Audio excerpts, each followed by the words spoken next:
I'm inclined to be silly, by the way, but I'll be serious Oh, if you me want to too. be serious. Good. No, I can be extremely silly. That's my go-to. But this is your thing, so Is it? I will let you. I feel like it. I don't know. Do you want to make it? I don't know what to lead in with. I'm usually very technical with a lot of things. Okay. I mean, that leads to other conversations, but I don't have anything here. You start with your technical thing, and I will push into maybe other sides. Well, I don't have any technical things in mind. Okay, I have an idea. Okay, good. I Are we rolling? I will. Yeah, we are already rolling. Okay, great. This is our very official start. Just the last 90 seconds. Yeah, amazing. As you can see, all of this was very well prepared. Should we introduce ourselves or anything here? I don't know. Probably. You go first. I'm Kyle Hamrick. As you can see, I'm very put together today. It's a couple days of intensity here. Couple of long nights. Yes, couple of long nights. I'm Augustine. Hello, everybody. Kyle said we were going to be silly, so just be prepared. Yeah. That's the only way I know how to be, I think. Yeah, you can diffuse stuff like that. Yeah. I have a question for you, Kyle. I have an answer for you. Oh, I like it. Good. You've just mentioned that you tend to go into very technical stuff, Mm-hmm.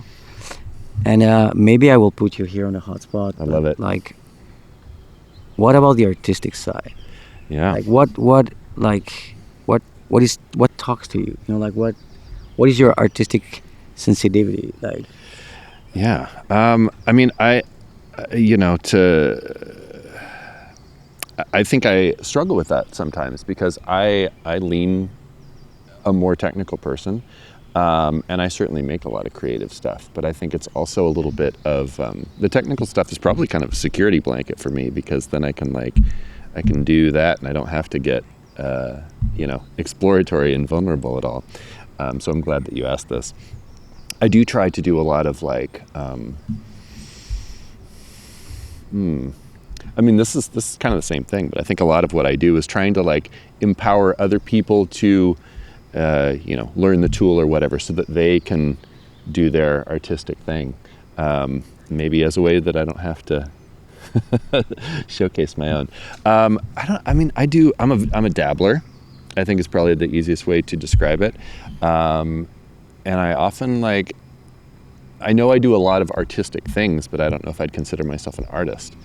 And so, this all gets very deep and, It is very philosophical in a way. But I think you touch point on something that's important, is that yesterday during the fireside chat with Brandon, we talked about this aspect of how the space is changing, mm-hmm.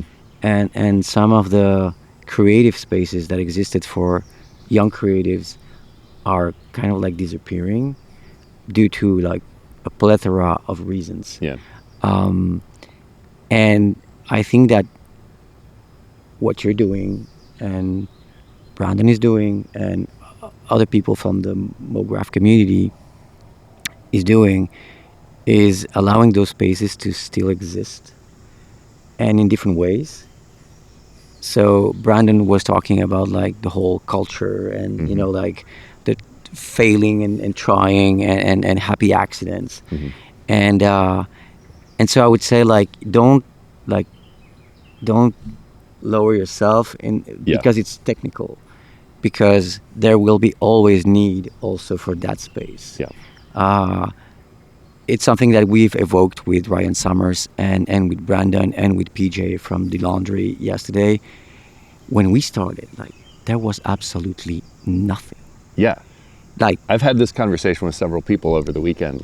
No books, no videos. Yeah. The internet was just at its early ages. People were gatekeeping the information like crazy. I remember that, of course, you wanted to touch a flame station. That thing costed $500,000. Yeah. And you had to stay until midnight when the thing wasn't like being used or rendering to be able to touch it and without even a manual, like figure it out. Yeah. Like just like, and dude, like I don't know if you've seen like the Flame interface. That's pretty alien. So I would say like your role is as important, even if you feel it's not as creative. Yeah, and I totally understand and appreciate that. It's interesting. Like, I mean, I think a good part of being at events like this is you get to have these conversations with a lot of different people, whether they're being recorded or not, and it helps you sort of remember and recalibrate where you are, and that it's like everyone has their own thing that they're doing. We're all starting from different places. We're all going to different destinations. It can also it's very easy to also be like, oh wow, there's all these people that make amazing work, and get into that like shitty Instagram mindset of comparing yourself to everyone. I don't know, both good and bad ways. But I don't know, it's also I think a little bit of that is healthy, because then it kind of helps you give things to strive for. But it can be it can be bad too. I probably didn't mean to start this off on the self-deprecating jokes are a good way to like lead into things and sort of break the ice. But yeah, also it obviously comes from somewhere too. So as you have so astutely pounced upon, which I'm very glad for. I mean, it's and I will quickly touch on something, is that what you're doing that through the internet. Mm-hmm. And something that was evoked yesterday by Shell from Camp Mograph, Australia, and I couldn't agree more with her, was that we are kind of like privileged to be here, to be able to take a plane, take a bus, or whatever it is, buy the tickets and be here. But there's a lot of people that doesn't have that opportunity. Yeah. And I think that's the magic of technology that like people have today. Yeah. Is that you can still share that for people that's like far away and don't have the means to be here, and still be close. Yeah. Because that's a thing that also, like, I don't know. I mean, I don't know if people know, but like the talk yesterday with Parvini continued until 2 a.m. Because in the end, it wasn't anymore like this keynote presentation of somebody very well known and that has succeeded, even if he doesn't see it in the same way. It became like a conversation between peers. Yeah. And sort of between peers, but also sort of mentoring some of the younger folks in the crowd. But I wasn't there for that second half, but I assume to some degree it goes both ways too.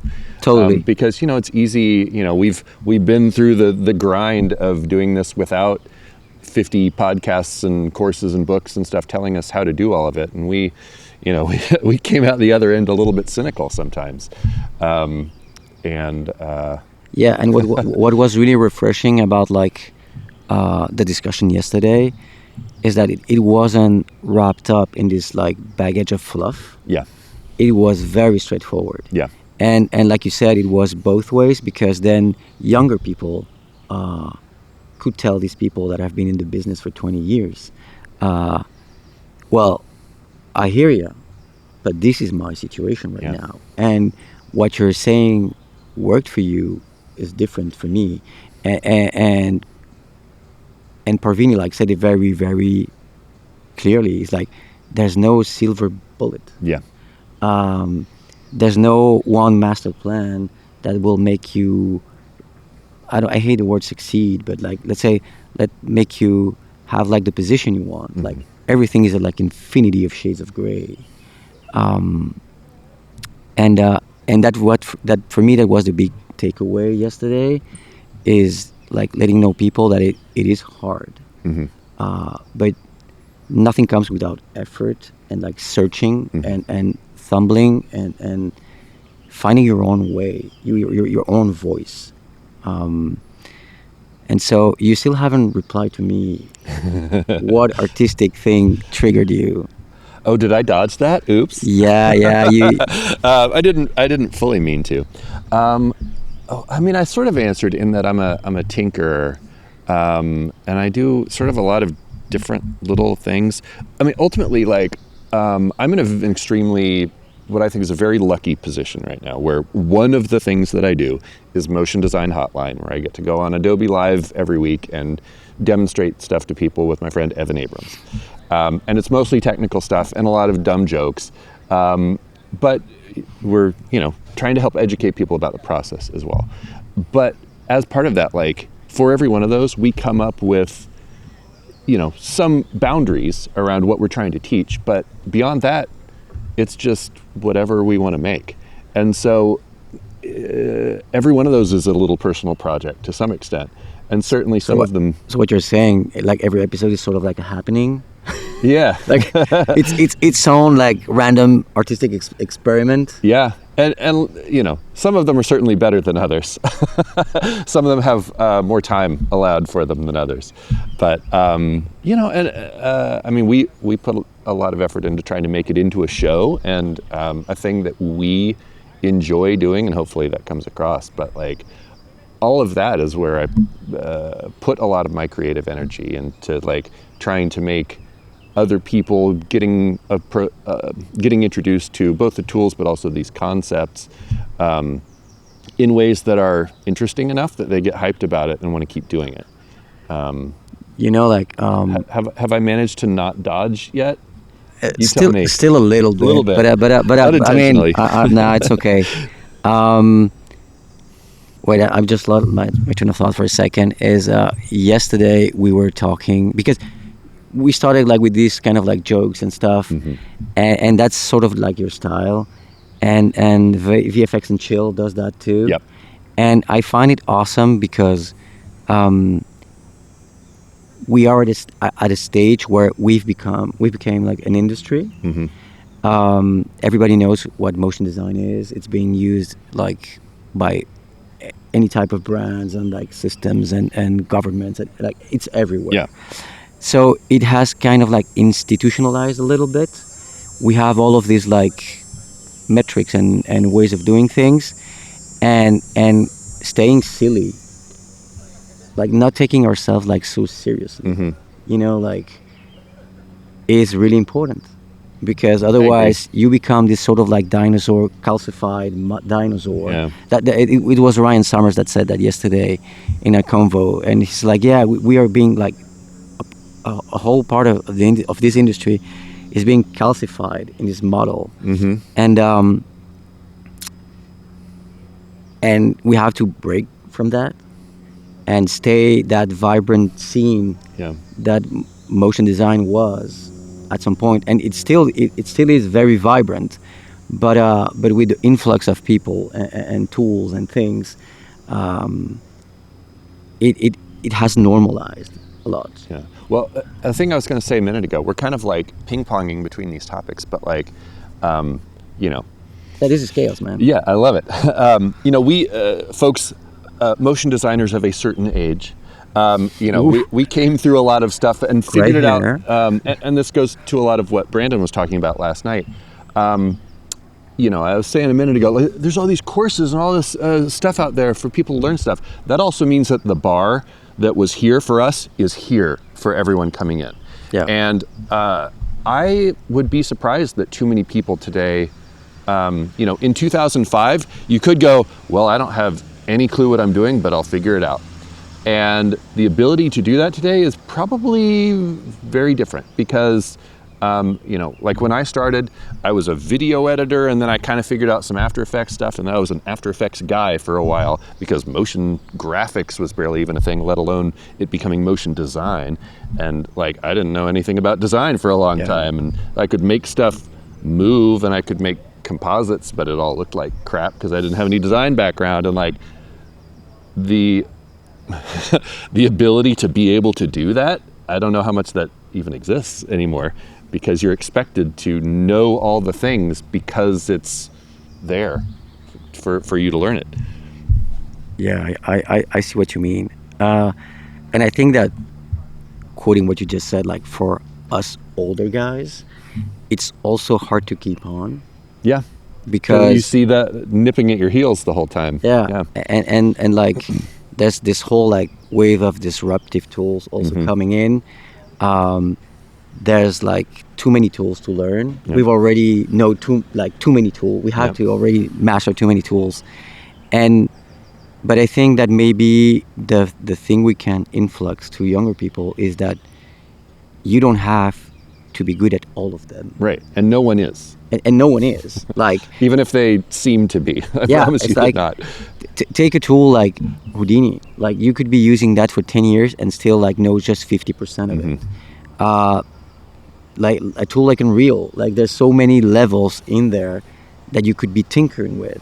And even like traditional 3D software, like I just remember when we were watching those Andrew Kramer tutorials, and he was like, yeah, I did all of this without any single plugin, and everybody's minds was like completely blown up because like, how is he doing it? And so there's so much levels you can scratch in these tools, and you get lost in this like FOMO of like, what's the next Yeah. big thing? And look at like an artist like Reese Parker. He's still doing frame by frame Yeah. animation, and he's like killing it, and he's making a great living of it. Yeah. And he even says it like, he says it that all the time. Like, I'm having a good life with an art form that people say is dead. So that does like, this doesn't mean. And clearly he enjoys it, which is the Yeah. most important Yeah, part which of is it. the most important if, part. If you enjoy learning 50 different tools, then great, do that. Yeah, it's but despite the technical part, and I come back to like this artistic question I ask you, is tools come and go, Yeah.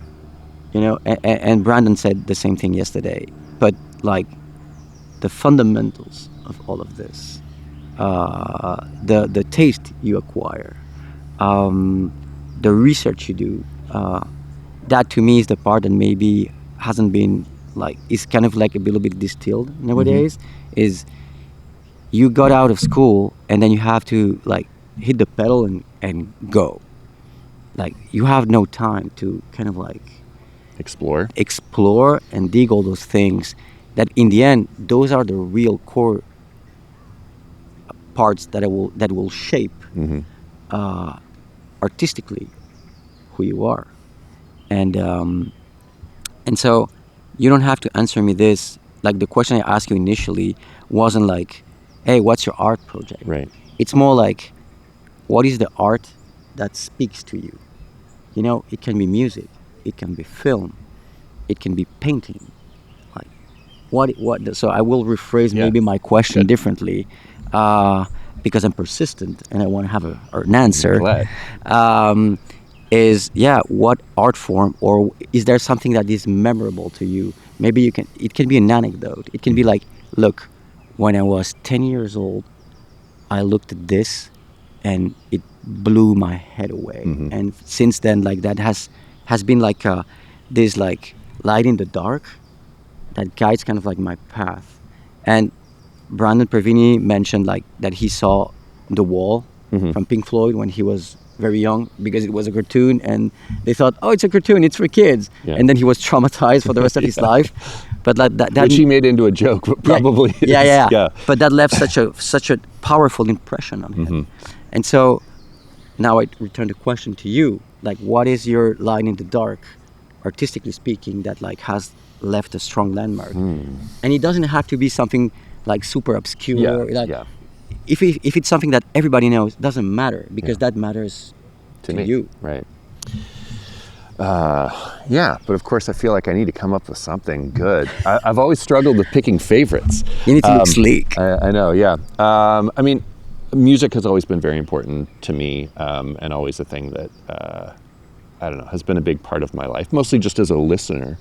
But I don't know, that kind of, I feel like my dad in particular had music playing all the time and stuff too. So that's always sort of been and like being very knowledgeable about that.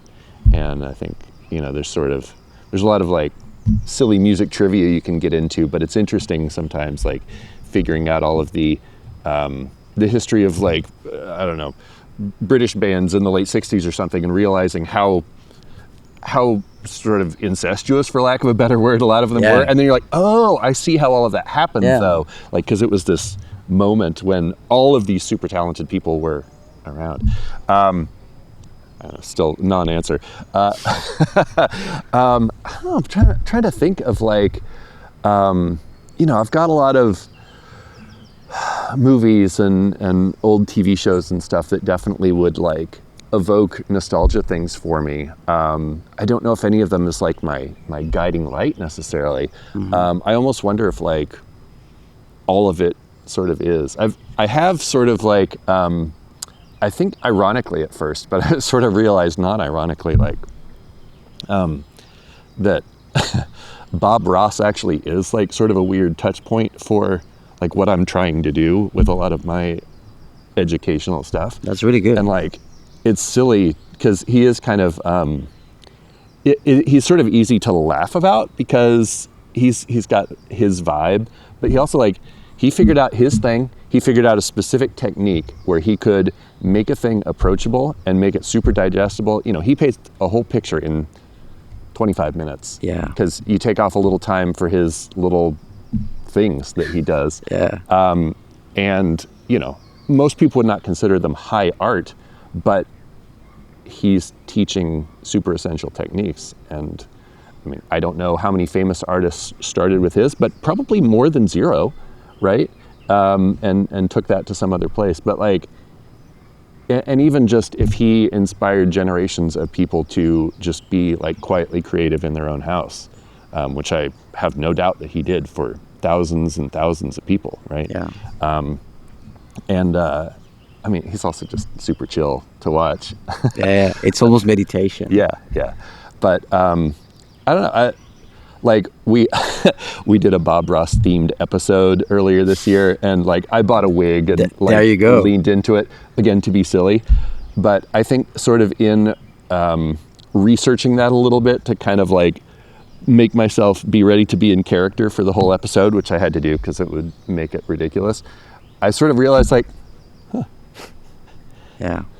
Well, now you're answering the question. Yeah, I gave you a real answer. And I will admit also like the goal of my question is that when we do all this material online, we are a persona. Mm-hmm. As much as we try to be ourselves, we're still embodying this persona. Yeah. And, You're always on at least a little bit. Yeah. And so the reason I asked that question is because it would lead to these type of answers. Mm-hmm. And that's a little bit of a peek behind the curtain. It is. And I think that also people need that. Again, I come back to that talk from yesterday. That like unfiltered honesty. That doesn't have to be brutal, This you mentioned like this thing about Bob Ross, it's nothing like abrupt or anything, but it gives you a peek of who Kyle is. And when people have been watching you, all these videos, all these episodes, it's nice to feel a little bit closer. Yeah, and I definitely like, I try to be pretty close to my real world self on most of the things I do, whether I'm in person or that. But I mean, there is always a necessary onness to hosting anything or teaching anything or whatever. Because while you do want to be real, you also even if it's just in your own head, feel like, you need to sort of present yourself as the expert and that stuff so that you are credible and respectable and all these things. So. Okay. I will put myself also in the hot spot. So I will give you my references, like what artistically speaks to me.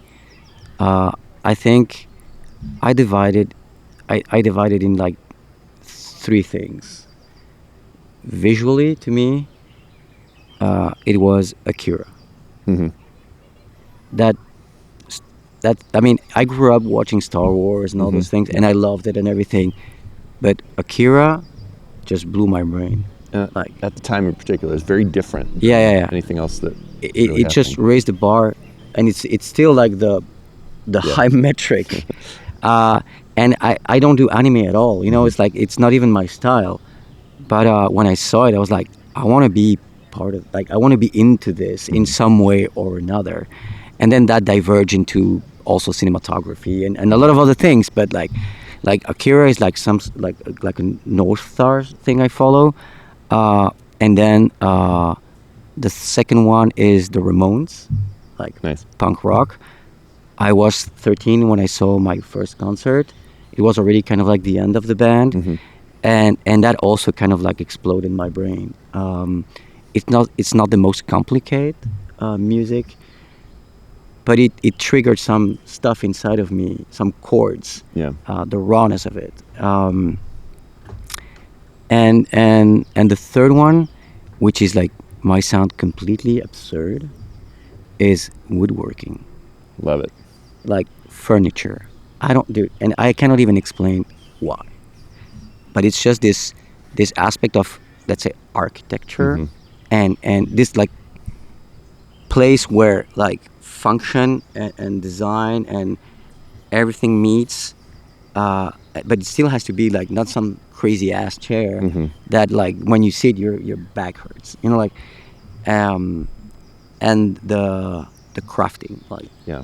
do something with your hands that is like just freaking I like making actual freaking stuff. tangible. Yeah. You know, it's like it's not pixels. It's Yeah. not like data that might corrupt tomorrow. It's a piece of wood. It's a piece of metal, and it's there. Um, those are my Yeah. things. And I think we're hitting the 30 minutes mark, Probably. Kyle. So I mean, they'll keep watching. It's fine. you think so? All right. I mean, do If you? not, then they won't hear us talk about them anyway. So Yeah, they will. Next one.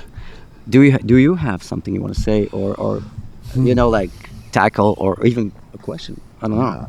I mean, you've done a really good job of getting a lot of good stuff going here. And Can do all the work. yeah, I know. And yet you have already. We're out of pine needles to fidget with. Too, Yeah, which, I've been also massacring those. Gosh, I'm trying to think. I don't know. I don't know. I guess to like go back to my thing again too. Like you did a good job of giving very specific answers, and I still managed to mostly not. But I also like I don't know that I have super strong specific touch points like that. There's a few like I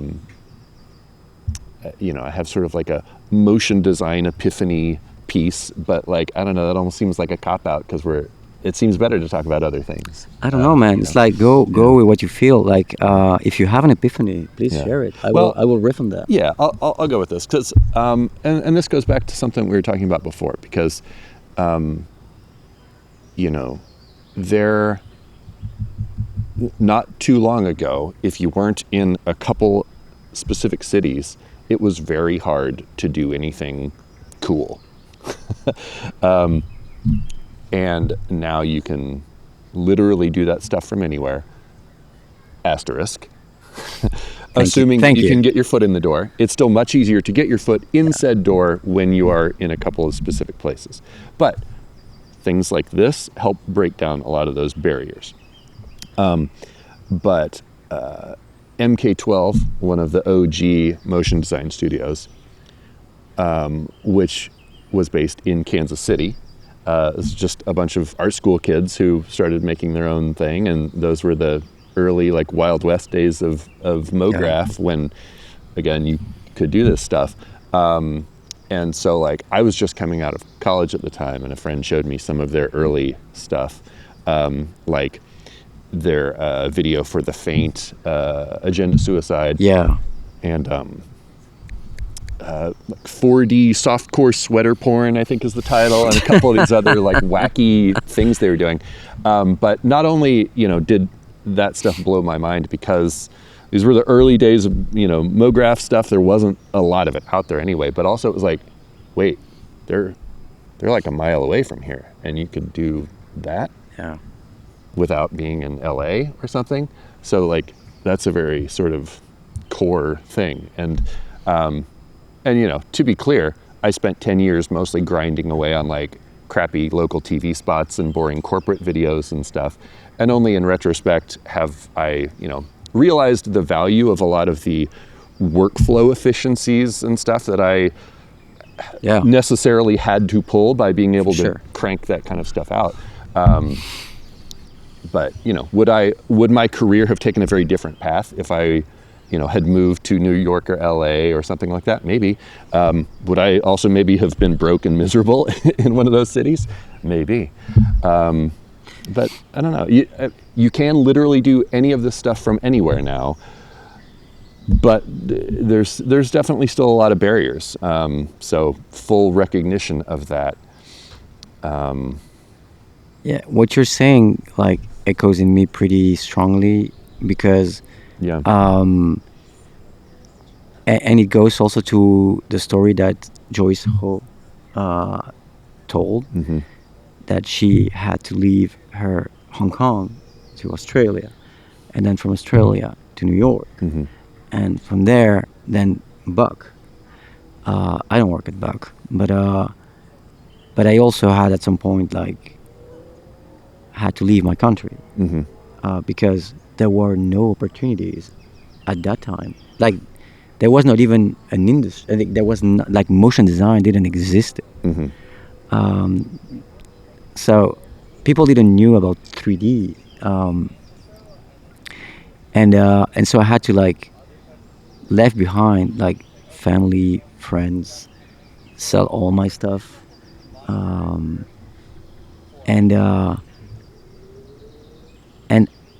I love that you put an asterisk, because like that's my path, but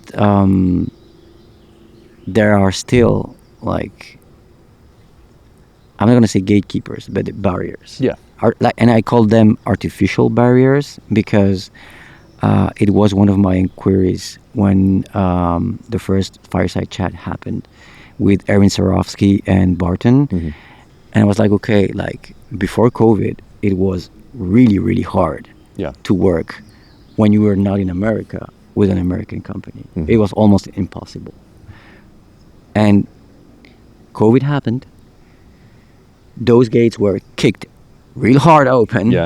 And maybe like a little too far open in some cases. Yeah, maybe. But I would say like the American market at that point, which is like the main scene globally, I would say, came to realize like, oh wow, like there's this insane pool of talent, and not only technical talent, but just like taste. That is like the result of like the country culture and migration and this mix of cultures and things. And I have the feeling, as somebody living in Europe, that those gates are like slowly closing again. Probably. And so what I'm trying to do is, and not only this is for myself, but it's like for my fellow peers. It's try to like rush to like manage to put like stick a doorstop in there. And just stop it there. And even if it's like just a crack, allow that crack to exist. So because this is not just like something for people outside, it's also for this market. Like feeding upon yourself never leads to good outcomes. You have an entire world of talent out there, and don't just be like, oh well, they're cheaper, so we'll go with them or whatever. But like, there's crazy talented people, in South America and India and a lot of places that Asia is there's some artists there that are doing incredible things, and it's also like completely disruptive, I would say, visually, compared to what's being done here in America. So like both can benefit You know, it's like you get a completely fresh style that will like blow everybody's minds, and that artist gets to collaborate with like another culture, Yeah. and dude, like the outcomes of that thing is beautiful. And I was like, it spawns like more creativity and more, and like the how to say this in English, as those like cultures like mix, like new stuff emerges from that, Yeah. and new styles and new ways of seeing the world ultimately. So so that is one of like my main fights when I come to camp, for example. It's try to talk to these people in these studios, and and tell them like, don't close the door. Yeah. Don't close the door to these people, because they have talent. They are fucking hungry. These people have appetite to do cool stuff, and they will put their guts on the table for it. So don't close the door to that, because again, coming back to young people, you know, it's otherwise you're killing, sort of like, it's not you or the studio. Yeah. It's in We general. collectively. Yeah, collectively we are like killing things inside the egg, and that's a shame. Yeah. Yeah. I mean, it'd be, obviously there's logistical things about time zones and taxes and, you know, all this, but I've had the opportunity to work with a handful of international people and also just talk with a lot of folks from other markets, especially like in South America and India, which has like some really interesting stuff happening now. You know, I think unfortunately a lot of folks sort of thought as India specifically as like, you know, a cheap roto farm. But there's a lot of people doing great work there, and there's a handful of folks. This guy Vishal that I've gotten to know better, he and a couple other people have been organizing and building communities like this. He joins the Monday meeting good. call, I think, from time to time. It's just like it's great to see things like this happening in their own pockets, but we have to remember to like not keep them in their own corners, because just like you're talking about, being able to cross-pollinate all of that is just going to make everyone better. And I mean, at a crude level, just the realities of world economies, a lot of these people are way cheaper, and unfortunately that's the thing that a lot of you know, producers may think of first. I don't know, maybe if that's the thing that helps keep the door the door open a little bit, and great, but that's obviously also sort of the wrong foot to start off on. Yeah, I don't know, it's like this is, I think, also connected to fear. Yeah. And I'm not gonna go political at all in this, but like, you can see how in the world right now fear is like dictating a lot of things. Yep. And as creatives, we have our own internal fears. But like, these other artists are not the enemy. Right. You know, it's like they are going through the same things as us, and I know we are right now, market-wise, in a position where people don't have jobs, and studios and are closing, and this and that, and there's like a lot of anxiety. They're not the boogeyman. Yeah. You know, it's not because their talent is available that people will have less work. Studios are already extremely selective on the people they hire for stuff, depending on which, like if it's like feature films or VFX and everything. They are very selective on who they will work with. So it's not about you. It's not about me. It's not about them. It's about like the problem that needs to be solved, and are you the right person or not? And if you're not, it's not like some people in India that's going to get the job. It's maybe your peer next to you. Yeah. So the situation is exactly the same. A thing I've tried to say for a long time is like, we're all on the same team. Yeah. And that's, I don't know, I guess to sort of like attempt to start landing this plane here, like, that's one of the big benefits of being at events like this, whether you come here and, you know, be sweaty and bug bitten here at camp, or you go to one of the other cleaner events. But, you know, get to know people. And if you live in a place that doesn't have a scene like this, get involved with one of the online communities or start a community. Like, that's... Don't hit the table, please, for the mics. Yeah. Don't be brutal. Don't be brutal. You know, this one of the reasons I brought up Vishal is, like, you know, he and those folks, like, they saw the need for that, and that's correct. They've done it. I was running a meetup group in Kansas City for a decade, which also, like, didn't have that, and the value that comes from just, even if you're just getting together to complain about stuff, like, because your spouse probably doesn't care about any of the stuff. They'll be supportive, but they don't care. So having that connection with folks, and then they become your friends, and they become the people that hire you and you hire, but you're all on the same team. And, like, if they get a project that you were bidding on, like, half the time they might hire you to help them be able to pull it off. And it's all... you never know who you're talking to. So you never know who's going to be your next lead. And that thing that's like, I would say, I would compliment what you said, like, we are on the same team, and I would say you're not alone. You know, it's like... I was about to correct myself, because team implies that we have, like, an opponent that we're against, and I don't think that's the right way to frame it. Okay. But yeah, you're not alone, and you never know when the next thing will happen. So don't close yourself to the opportunity. Not only, I'm not talking specifically about work, because I don't want this to be turned, like, circle around money, but just to make amazing discoveries.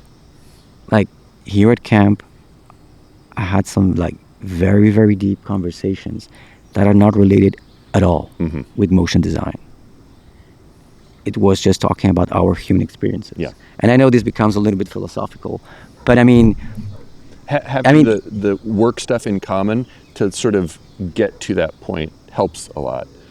But I think also it helps you see, you know, it's like when we're at home or offices, like, working, and we see these people through a screen,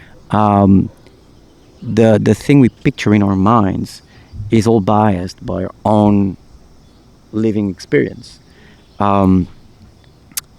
And then meeting those people in person, or meeting people in person that you even saw anywhere, and then, like, start talking about, like, rando stuff, and suddenly you end up in those, like, existential questions, and realize that, like, oh wow, like, I'm living in Los Angeles, and then there's this dude that is on the other side of the globe, and we're connected. And that, to me, that only that's already a win. Is that guy gonna give me work? I don't care. It doesn't matter. If it happens, so be it. But that's not the end goal. Like, I think that if you come to these events to just do networking for work, you're doing it wrong. It's wrong. Like, and people will see through that. So kind of like you said, to land the plane and wrap it up is, I'm going to take what you said. It's like, we're all together in this dance, and you're not alone. Kyle? I don't have anything more profound that I could add than that, so that's a great way to... I emptied all the wisdom I had in me. So, and we weren't that silly after all. No, we got past it pretty quickly, which I'm glad for. Yeah, we left the juvenile aspect behind. Thanks for having me, Kyle. Or thanks for having me. I'm not sure we know where this is going yet, so we'll figure that out. I don't know, dude. I think we will post it online and see where it goes. Hopefully this has been helpful for you, wherever it ends up and wherever you end up seeing it or listening to it or experiencing it in whatever way that might be for you.